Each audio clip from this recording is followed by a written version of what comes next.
It took us a long time to open this place. We found the venue here during COVID. It was tough.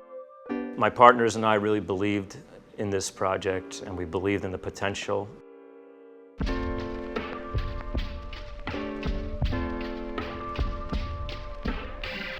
I'm Steve Schneider. I'm one of the partners here, and I'm the bar manager of the Guzzle bar of Sip and Guzzle.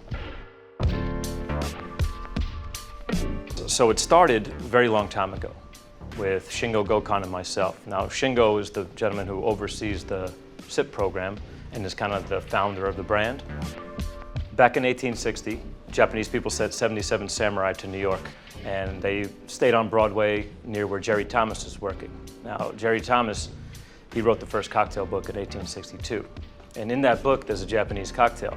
That's brandy, orgeat, and bitters, which is nothing Japanese about it, you know? But he apparently made it for this Japanese consulate that came.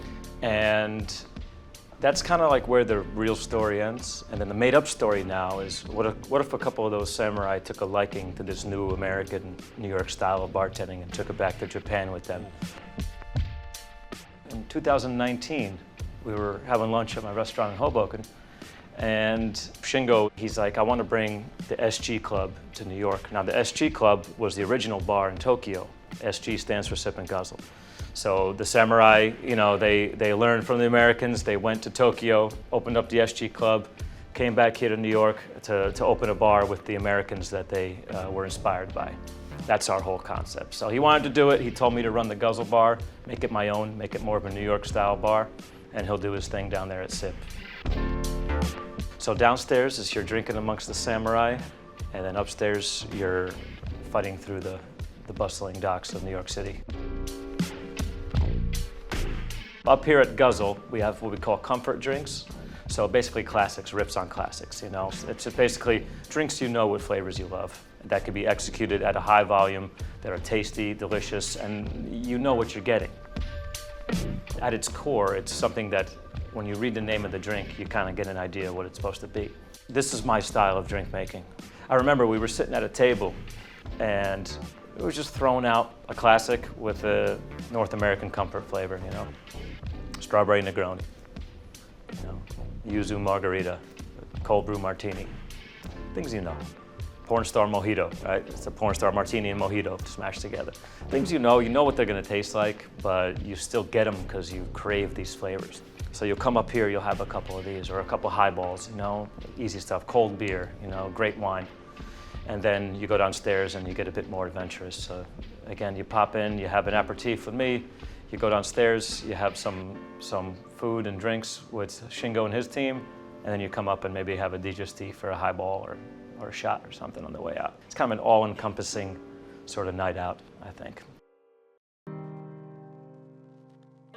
I've never really been one who is comfortable like being stagnant and being still. I've always been kind of having to move, whether that's been in bartending or other things I've done. So I think that, you know, in itself kind of, you know, motivates us to continue to work on new things.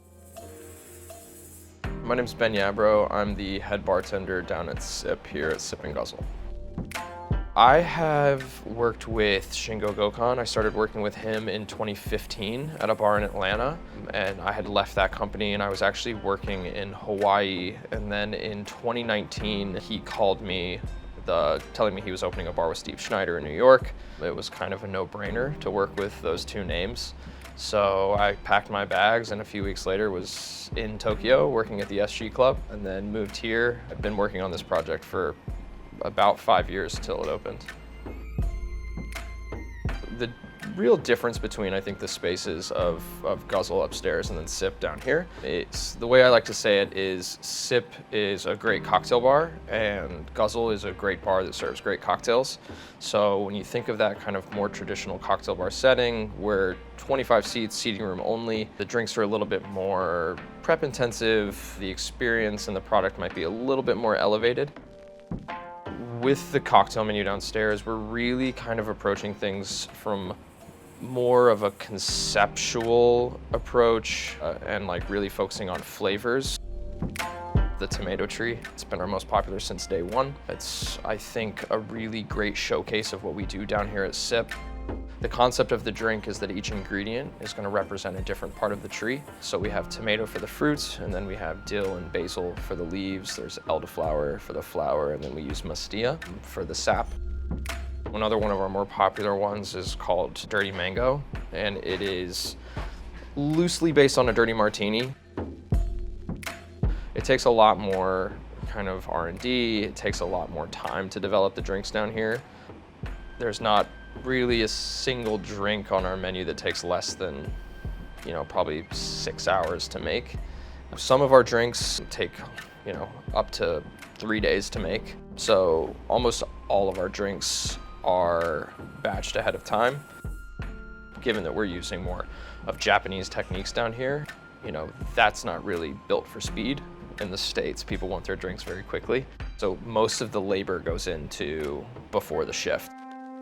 We've moved a few drinks upstairs just to kind of, offer the guests who can get upstairs but not downstairs that experience. And it's been extremely well received.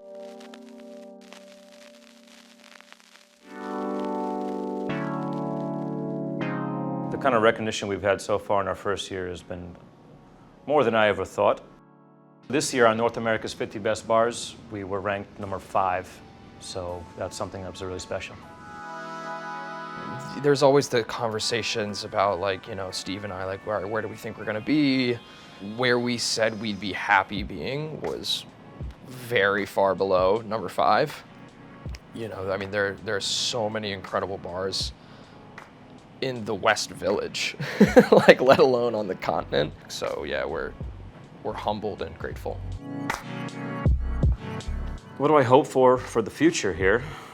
I just hope to maintain consistency and keeping the guests coming in, keeping them happy, And getting the doors open was one thing. Now, from the time the doors got open till now was another process. And now it's from now until the future. And for me, I just want to continue to develop the younger bartenders and make sure the veterans stay motivated and happy and satisfied. Honestly, to continue to improve and remain profitable for over the next 10 to 15 years. All we can do is kind of focus on how we work and how we take care of our guests on a day-to-day basis. So just continuing to focus on making small improvements every day. We just want people to come in and have a nice time.